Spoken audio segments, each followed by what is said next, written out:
This is how I made the cover art for my EP, Father, Son, and the Space in Between.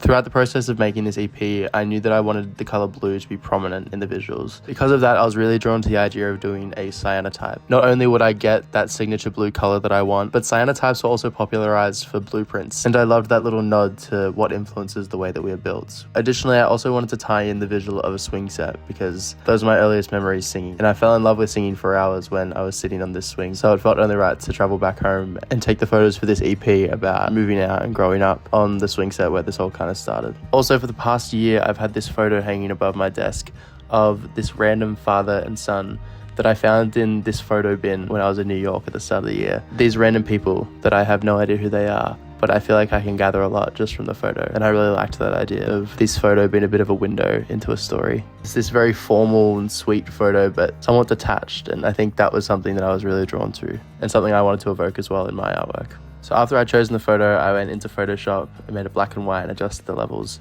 before printing it onto transparent film.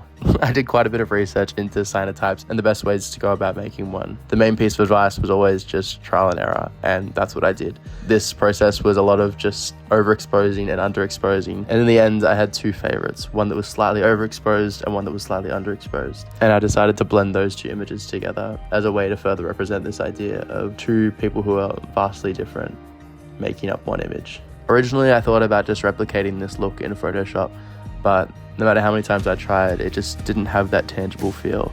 And I think what I love most about this final artwork is the imperfections, and I think that's something that I'm really drawn to. It's the grain and the dust and the parts where these chemicals were impacted more in some spots than others. I think that's something that's really beautiful.